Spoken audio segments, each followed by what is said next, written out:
Welcome to the Boomer Briefing Podcast, where we help you solve a critical business issue in 20 minutes or less. I'm your host, Jim Boomer, CEO at Boomer Consulting, and I'm joined today by Gary Boomer, founder, visionary, and strategist here at Boomer as well. Hi, Gary. Thanks for joining me on this episode of the podcast. Well, you're welcome, Jim. I'm glad to be here, and it's been a great year, and I hope we can summarize here some of the highlights of 2024 and look forward into the future. Yeah. So for our audience, this is actually a milestone episode for us. This is going to be the final episode of season 1 of the Boomer Briefing Podcast.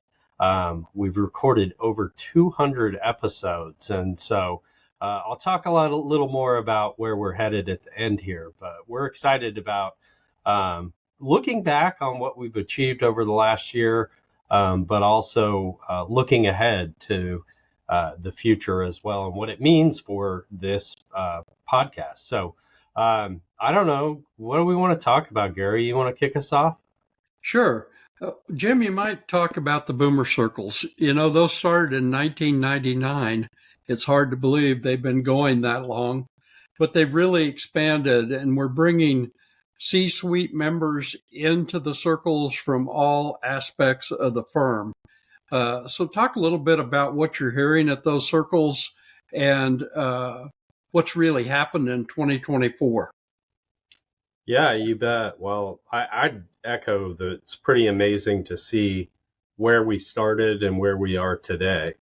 I mean, in 2024, we had 140 firms roughly as a part of the circles, which is a pretty amazing achievement considering when you and Ken McCall started the tech circles back in 1999 with 8 firms in the room. And, you know, outside of a lot of M&A or firms that aren't around anymore, a lot of those original firms are still taking part in the circles here 25 years later. And so they've evolved, they've improved. We've gone from just tech circles being the circles to 9 different types of circles, multiple leaders from within a given firm taking part in their various circles.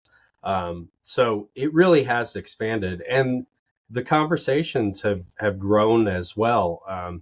You know, we saw a lot. Obviously, it's probably no surprise to anyone, and I think we'll dig in a little more to the first thing I'll say is AI was across the board, every meeting, every type of circle. We had a discussion around AI. I think we're still in the learning phase and the figuring it out, but I think we're going to see a lot of progress in terms of use cases and ways that firms are practically using it within their firms. Another big one that is a lot of discussion is succession. You know, there's a lot of movement. There's figuring out how do you transition roles, so leadership roles, but also how do you transition clients? And there's a real need for some guidance and some help there. And so our firms have spent a lot of this year helping each other out on what's worked, what hasn't worked. And the third one I'd say, with the amount of change and the speed of change, is just a real focus on change leadership. And we talked about a lot of things. You know, we've talked about innovation, we've talked about leadership development, but I would put number 4 of the big one, and it's kind of a continuation from the previous year. It's all the talent capacity, you know, finding new ways to develop that capacity and finding new ways to leverage that capacity that you develop beyond just saying, I'm going to do more of what I've always done. So those are a few of the highlights of some of the big discussion topics. But again, it's pretty cool to see how far it's come, and I'm pretty excited about where we're headed as well. And I'm going to transition into our next topic, and I'm going to ask you on this one. So it's kind of close to the first topic, but as our circle program has evolved, so too did our summit. for 15 years, we were doing a Boomer Technology Circle Summit.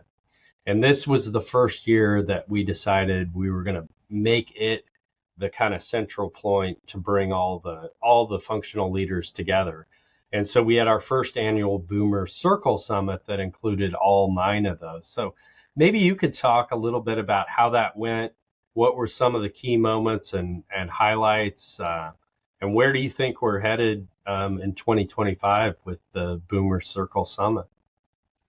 Well, I guess I can sum it up by saying it was a resounding success from the sponsors, the participants, and Boomer Consulting's perspective, in that we've been asked for years to have cross-pollination of the circles. And by that, I mean everyone wanted to have an opportunity to visit with the technology people, whether that was marketing, whether it was the firm partners or managing partner group, operations. They all knew technology was very important to their service area or their area of the firm. And this year's conference really was successful in getting those people to know each other and to really discuss issues not only in their firm, but in the profession and where the profession's headed. We had 2 great keynote speakers, one on process and project management, another on innovation and how firms need to be more innovative and be willing to try things. And that's where the change management part of it comes in.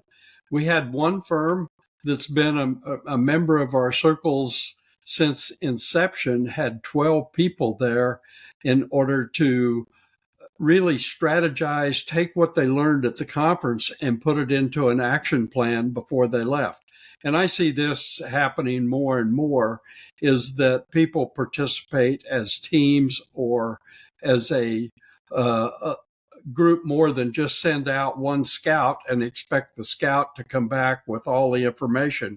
Here they can pick the strategy, fit it into their own group, and save a lot of time. So we're looking forward to next year. I think we're planning on moving up from 450 people to probably 750 people here in Kansas City, and it's going to be a great event. Yeah, yeah. What you hit on that, working in a team environment. And one of the things that when we designed the agenda for year one was to set aside some time for firms that had sent multiple leaders for them to get together and do sort of a mini strategy session.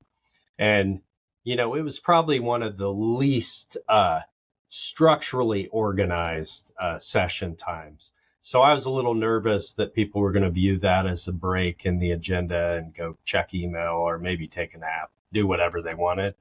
I was so pleased to just see throughout the venue where we held the summit, pockets of people leaning in and really taking to heart the discussions and the information that they gained and working together to share their different perspectives on any given topic and come up with where do we go from here as a team rather than trying to bring that back from, siloed events and when they're in their individual circles. So it was a great first year. I am certainly excited about the growth and the evolution. We heard a lot of feedback, for ways to make it even better. And our team is hard at work, or have been hard at work at implementing a lot of those suggestions. So I'm excited for year 2 here in 2025. Well, it was great from Boomer's perspective in that we got to use our consultants as facilitators, and they cross-pollinated too, because we had HR people working with technology, we had operations people working with marketing. So training and learning, all the circles were working together, and it just shows how many pieces there are in the puzzle today, and those pieces are changing and the skill sets are changing. So that's going to lead us into the next one, is the Boomer Knowledge Network. And Jim, you've had a lot to do with that. We've made great progress this year, but we've got a vision of that being even more expansive in the future and more relevant to the firms and their employees. So you might talk a little about that. Yeah, I feel like, I mean, the feedback for those that have gotten in and really checked out what we put up on our knowledge network. For those that don't know what that is, this is our online self-service platform for a lot of the intellectual property that Boomer has developed over the years through our consulting, through our circles, and through our writing and thought leadership. And so a lot of the tools, the guides, the articles have been packaged up and put out there so people can easily find those and leverage those in their day-to-day leading and managing of their firm. But on top of that, we've been developing on-demand training as well.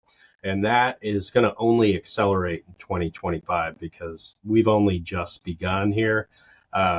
You know, a lot of our one, it was new, and we need to prove it out with our group and within the market. Two, it was almost a third, fourth, fifth job for those that of us that were leading it. And so I'm excited that we're actually bringing someone on at the beginning of the year to kind of focus on expanding the capabilities and the value that will be delivered to the Boomer Knowledge Network. And while we started with our circle members, the vision is for this to be able to be a valuable resource and platform and tool for people beyond the Boomer circles and really have a positive impact and expand our reach to be able to move our profession forward. Well, I think we found the who to help us, and I think we've also gained some expertise and experience in product development. And we're looking forward to working with our member firms as they develop content that this can be a platform for them to also utilize within their firm. So we've learned a lot. We've got a lot more to learn, but our team is expanding and their knowledge of this area has grown considerably. So I'm excited about it. Yeah, me too. Well, I'm gonna shift this, and I mentioned AI in my answer for the when we talked about the circles overall, but I promised we'd dig in a little more. So I know this has been a real passion for you over the last few years, and will continue to be. But I think that most people would agree AI is already having a huge impact, and they see the potential for it to transform our profession. So, Gary, maybe you can talk a little bit about what were your key insights over this past year in terms of AI adoption and application, and where do you see it going into 2025? Well, it's changing very rapidly, faster than most people think. And I'm a member of the Exponential Organizations AI Working Group. So I think I'm the only accountant or CPA in that group other than a chartered accountant from India. And what I'm seeing there is that firms are really experimenting right now. But as we move forward, you're going to have a strategy, and someone's really got to manage that so that you can focus on your vision, your strategic plan, and implement AI within that plan. And we're seeing it in all areas of the firm. First, probably was the back office. Now we're seeing it in the service lines, tax research, tax. In the tax area, I would say it's the aggregation of the data and the delivery of the final products and the customer experience that are most important. The pushing of the button to calculate the tax is really the easy part, but tax is becoming more complex with the state and local laws. And so we're seeing a lot of AI there. But Peter Diamandis with Abundance 360, I participated with them for over 9 years now, and he says there'll be two types of organizations. So I just substitute firms for organizations in the future. Those that embrace AI and those that don't embrace AI will be out of business. So it's for real. It's positive. There are concerns, and we have to manage it. So I think one of the things that you may be interested in is how AI ready is your organization? And we have about 20 questions that you can go through and determine if your organization is AI ready to embrace and take on this new tool. And I would say, if you look at it as an enabler, you're going to be okay. If you look at it as a disruptor, you're probably going to have resistance. So it's going to transform our profession. It already is. But our profession is in a great place as a trusted advisor, and I'll see there more and higher level service opportunities in the future with our clients. Yeah, that's a great recap. The only thing I would add is when we talk about our profession, an important part of that are our business partners and the solution providers. And I think that's a big part of this AI too, is their organizations are also focused heavily on AI. And we're going to see the pace of change go even faster because they're building it into their solutions. They're leveraging AI to develop new products that will create some disruption in the marketplace and fuel innovation and advancement for how we get work done. So it's an exciting time, and I think we're just at the beginning of where it's going to end up. Well, it's a team sport. There's no question about it. And some of your team members are going to be internal and some of them are external. And many of you have taken advantage of outsourcing, but also your business partners that are providing technology solutions to you should be part of that team. And I think as a team, we will advance much faster and be more relevant to our clients going forward. So I'm excited about AI. I continue to be involved with exponential organizations. In fact, I was just certified about a month ago, and I think there's a lot of framework that we can use in our 5 pillars of consulting within the accounting profession. And just a tip for all of you out there, what we're doing for the accounting profession, you should be doing for your best clients. And it will create a much stronger relationship and a much higher valued relationships from the client's perspective. So, Jim, without beating that up too much and to stay on time, let's kind of do an outro of how you'd wrap up the season and what you see coming in 2025. Yeah. So, well, I started off with we're celebrating a milestone. I'll close that way. This is the final episode of season 1 of the Boomer Briefing podcast. I mean, 200 plus episodes recorded, showcasing insights, advice, and thought leadership for the accounting profession. If I reflect on where we came from, well, now it's an official podcast because we have Gary's phone going off, but we'll keep rolling like we do in meetings too. So, if I reflect on where we started, we had no idea what we were doing and where this would go. But it's been an amazing experience to have our whole team involved. And where we started out with just primarily our consultants doing most of the episodes, it evolved into bringing our clients from our broader Boomer community in and hearing from their insights. We even started to do some meet the team so that everybody, all our listeners, could learn a bit more about the people at Boomer Consulting that maybe they don't see on a regular basis.